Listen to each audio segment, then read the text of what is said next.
Après avoir un peu défriché le terrain épineux du 666, nous allons pouvoir entrer dans les premiers détails des 2 œuvres de géométrie sacrée tracées sur la France.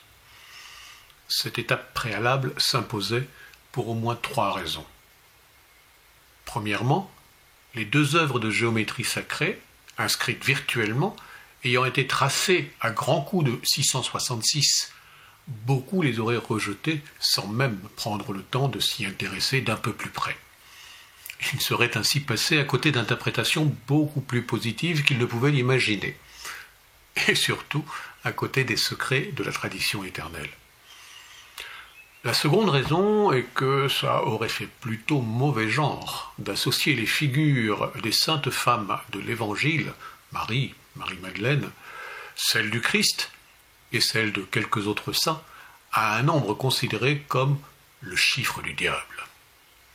Et enfin, vu que le hasard a voulu que mes découvertes et mes aventures soient, tout comme le sol de France, fortement marquées par ce nombre, ce déminage préalable du 666 limitait les risques que je sois moi aussi diabolisé.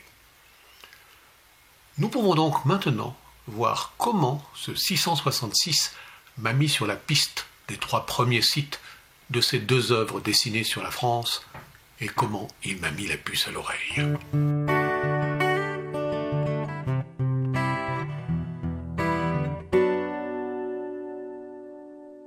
Puisque cette vidéo va vous exposer les premiers jalons de mon enquête, il me faut citer ici une personne sans laquelle mes découvertes n'auraient sans doute jamais eu lieu.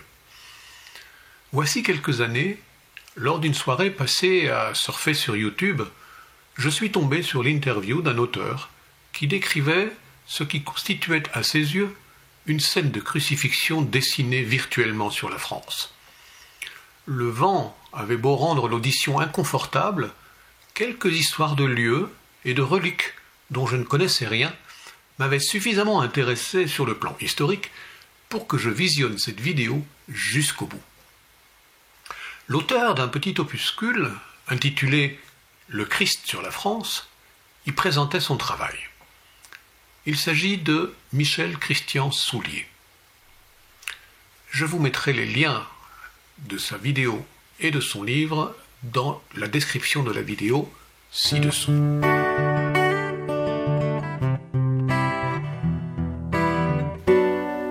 Dans cette interview, une information avait particulièrement attiré mon attention. C'est le fait que 2 lieux de pèlerinage dédiés aux saintes femmes de l'Évangile, Lourdes et la Sainte-Baume, étaient séparés de la basilique du Sacré-Cœur à Paris par la même distance, 670 km. Ce kilométrage était très proche du nombre 666 dont je connaissais la sombre réputation. Alors cela m'avait interpellé. Mais connaissant la date de la construction de la basilique du Sacré-Cœur, j'ai eu immédiatement l'impression que quelque chose clochait. Puisque l'auteur parlait de reliques du Moyen-Âge, c'est au bâtiment du Moyen-Âge qu'il aurait dû s'intéresser exclusivement. Or, la construction de la basilique du Sacré-Cœur a débuté vers 1880. J'ai compris plus tard que ce monument faisait aussi partie de l'alignement de la Croix des Rois, et que les descendants de la famille royale, à la fin du XIXe siècle, avaient dû influencer son édification. Mais cette basilique du Sacré-Cœur ne pouvait pas avoir fait partie du projet initial des rois capétiens réalisé au Moyen-Âge. Par ailleurs, s'il y avait une œuvre symbolique dessinée sur la France, il est plus que probable que ses concepteurs aient eu recours à des nombres symboliques, et le kilométrage de 670, qui n'est pas spécialement chargé de sens, devenait alors suspect. Une première investigation dans Google Earth m'a permis de constater qu'en mesurant depuis l'île de la Cité à Paris, cette fois, et notamment depuis la Sainte-Chapelle, un édifice que Michel Christian Soulier évoquait également dans sa vidéo, alors on trouvait 666 km jusqu'à Lourdes, et qu'on n'en était pas très loin pour la Sainte-Baume, puisqu'il y avait 667 km,2 jusqu'à la grotte. À ce moment-là, j'ai considéré qu'il pouvait y avoir une marge d'erreur due aux instruments de mesure de l'époque. Le fait était intellectuellement intrigant, mais faute d'autres pistes, j'en suis resté là.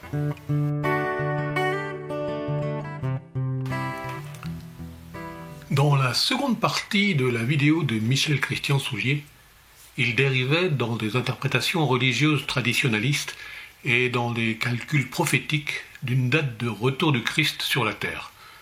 Sur ces sujets, je ne pouvais absolument pas le rejoindre.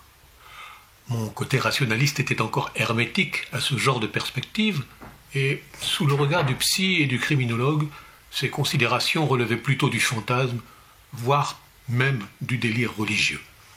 Mais le hasard allait m'amener, quelques mois plus tard, à rouvrir les pistes évoquées par Michel Christian Soulier, ce qui me conduirait à valider son hypothèse d'une scène de crucifixion sur la France.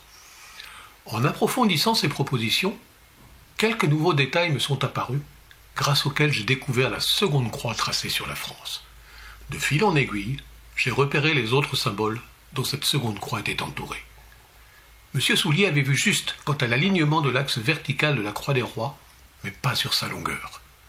En négligeant le 666, il n'a pas pu découvrir la véritable extrémité nord de cette croix.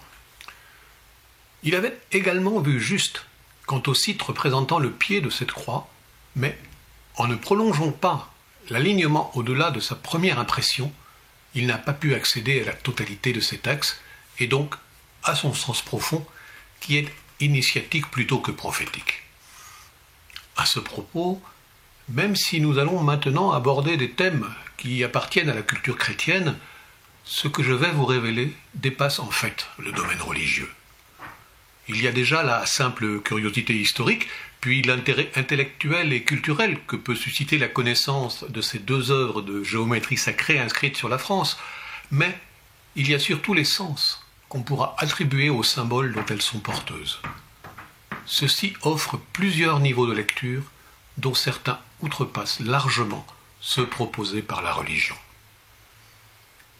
Dans les travaux dont Michel Christian Soulier nous fait part, il est resté ancré sur ces niveaux religieux. Il a notamment choisi de baser son hypothèse d'une scène de crucifixion sur la France sur les proportions de la croix latine. Ceci l'a conduit à présupposer l'exactitude géométrique de l'œuvre, et c'est pourquoi il est passé à côté de ce que je considère comme l'axe horizontal de la croix des rois. À sa décharge, cet axe horizontal n'était pas évident à repérer. Si son extrémité ouest était assez évidente, il fallait faire preuve d'obstination et creuser un peu pour identifier son extrémité est. Mais nous verrons ça dans une autre vidéo. De plus, cet axe horizontal n'étant pas parfaitement perpendiculaire à l'axe vertical, il était difficile d'admettre qu'il puisse y avoir une petite erreur d'angle dans une réalisation qui se devait d'être parfaite. Il fallait sans doute avoir eu l'expérience des jeux de piste scouts ou celle des chemins de randonnée pour envisager que cette croix, légèrement bancale, puisse signaler qu'on était sur une fausse piste et indiquer qu'il en existait une autre. Quant à la présence des deux saintes femmes entourant la croix, Michel Christian Soulier avait raison de penser que les grottes de Lourdes, liées à Marie, et celles de la Sainte-Baume, liées à Marie-Madeleine, font partie de l'œuvre symbolique qui recouvre la France. Mais il y a quelques éléments géographiques et un élément historique sur lesquels il aurait dû se pencher un peu plus. Je dois cependant rendre hommage à son travail de défricheur. Et cet hommage est d'autant plus appuyé qu'au cours de mes recherches historiques, je découvrirai, 3 années plus tard, que le site qu'il considère comme le haut de sa croix du Christ sur la France est porteur d'un lien avec l'arbre généalogique de ma propre famille. Je vous révélerai comment quand j'aborderai les sites situés au nord de la Croix des Rois.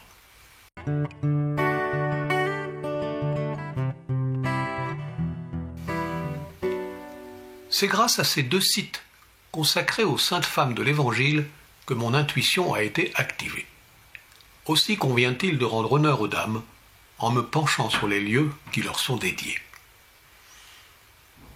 L'hypothèse de M. Soulier se limitait aux 2 lieux de pèlerinage les plus connus de nos jours. Il avait raison quant aux 2 femmes, mais quant au lieu, les choses sont un peu plus complexes que ce qu'il envisageait. En fait, il y a 2 lieux dédiés à chacune de ces 2 saintes femmes, 2 du côté ouest et 2 du côté est. Nous allons voir ça.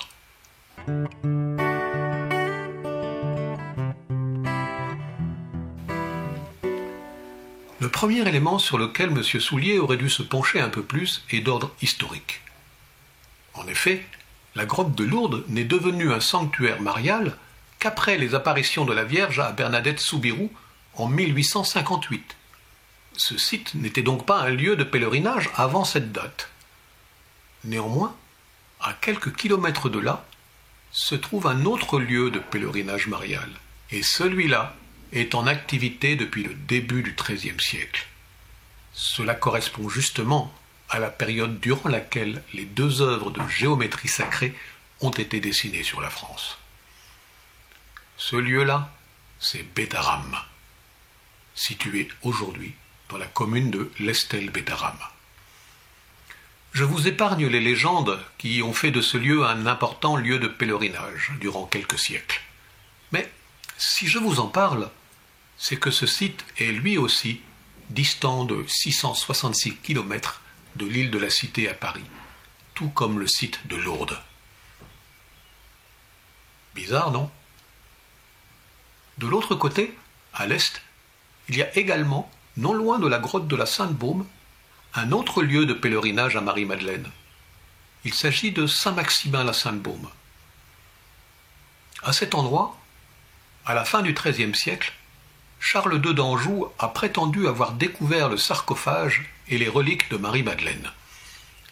C'est donc là qu'il a fait ériger la basilique qui s'y trouve encore aujourd'hui et qui lui est consacrée. Évidemment, j'ai d'abord cherché à voir s'il y avait 666 km jusqu'à l'île de la Cité, mais ce n'était pas le cas. Mais après quelques autres découvertes, un éclair d'intuition m'a orienté vers un autre endroit. Ceci grâce à la présence récurrente, au fil de mon enquête, d'un personnage historique important. Il s'agit de Suger, qui fut ami d'enfance, puis conseiller de Louis VI, puis conseiller de Louis VII, et même gérant du royaume de France, pendant que Louis VII était parti en croisade. Suger était l'abbé de Saint-Denis, près de Paris. Et c'est dans la basilique de Saint-Denis qu'était enterrée la quasi-totalité des rois de France. Ce fut d'ailleurs le cas jusqu'à la Révolution. Suger a été le premier à utiliser les techniques de l'architecture gothique pour embellir son abbatiale de Saint-Denis. Entre parenthèses, ce que l'on nomme aujourd'hui art gothique, c'est longtemps nommé l'art français. Rendons à César ce qui est à César. Les écrits de Suger ne laissent aucun doute quant à son appétence pour la géométrie et les mathématiques. Et ses choix politiques, en tant que conseiller du roi, démontrent une volonté constante de permettre aux rois capétiens d'asseoir leur pouvoir et leur légitimité. Eh bien, figurez-vous que la basilique Saint-Denis, lieu de sépulture des rois de France, est distante de 666,6 km de la basilique de Saint-Maximin-la-Sainte-Baume, présumé lieu de sépulture de Marie-Madeleine, par suite de l'invention de son tombeau par Charles II d'Anjou. Et oui, en français, une découverte archéologique s'appelle une invention. À vous de voir si celle-là est authentique ou s'il s'agit d'une manipulation. Pour enrichir cette réflexion, sachez que Charles II d'Anjou était roi de Naples, comte de Provence, d'Anjou et du Maine, et, accessoirement, neveu de Louis IX, qui n'était pas encore devenu Saint-Louis. Il appartenait donc à la famille royale française. Or, sa découverte des reliques de Marie-Madeleine, indépendamment de l'intérêt économique qu'elle revêtait, venait à point nommé pour appuyer positivement le procès en canonisation de Louis IX, son oncle, qui se déroulait en ces années-là. Nous avons donc Lourdes, 666 km de l'île de la Cité. Bétharram, même chose.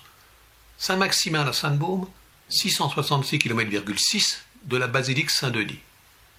À côté de cette exactitude, le 667,2 km séparant la grotte de la Sainte-Baume de l'île de la Cité font pâle figure. C'est d'ailleurs pourquoi je me suis penché d'un peu plus près sur les cartes d'état-major. Et voici ce que j'y ai trouvé. La grotte de la Sainte-Baume est à flanc de falaise, non loin du village de Plan-d'Aups, la Sainte-Baume. Et dans ce village, un lieu-dit nommé la Magdala fait clairement référence à Marie-Madeleine, puisque c'était son véritable nom, Marie de Magdala. Juste à côté, un autre lieu-dit se nomme le Plan. Est-ce que cela fait référence au fait que la zone soit plate, ou serait-ce l'indication que ceci fait partie d'un plan? Bon, j'en vois déjà qui aiguisent leur critique anti-complotiste. Mais, puisqu'on parle de plan, ce qui va suivre est vérifiable sur les cartes. Eh bien, vous pouvez constater qu'à la conjonction de ces deux lieux-dits, nous nous trouvons exactement à 666 km,6 km de la pointe sud-est de l'île de la Cité. Et comme si cela ne suffisait pas, cet endroit se situe exactement à 666 mètres d'altitude. C'est ainsi que Marie et Marie-Madeleine furent les premières à titiller ma curiosité. Et c'est grâce à leur présence en double de chaque côté de la Croix des Rois que j'ai pu pressentir l'existence d'une seconde œuvre, celle des Templiers. Le côté extraordinaire de ces réalités cartographiques m'a alors conduit à approfondir mes investigations, d'abord sur les cartes et ensuite sur le terrain. Les surprises ne faisaient que commencer. À Bédarame et Saint-Maximin, ce sont une Marie et une Marie-Madeleine tout à fait chrétiennes qui marquent les côtés de la Croix des Rois. Mais à Lourdes et à la Sainte-Baume, nous verrons plus tard qu'elles n'ont fait que prendre subtilement la suite de déesses celtes, et que nous sommes donc en présence d'archétypes du féminin sacré dont l'identité s'ajuste en fonction des époques. 2 femmes, 2 messages, 4 lieux. Sur ces 4 terrains-là, le hasard m'a chaque fois gratifié d'étonnantes magies qui firent souvent le sel de mon périple. Je ne manquerai pas de vous en conter quelques-unes d'ici quelques vidéos. Mais la prochaine viendra plutôt interroger la double face du 666 que l'on peut déceler autant dans le plan de ces 2 œuvres anciennes cachées sur la France que dans celui qui semble se dérouler sous nos yeux. Pensez à vous abonner, à cliquer sur la petite cloche pour être averti des futures vidéos, et à bientôt!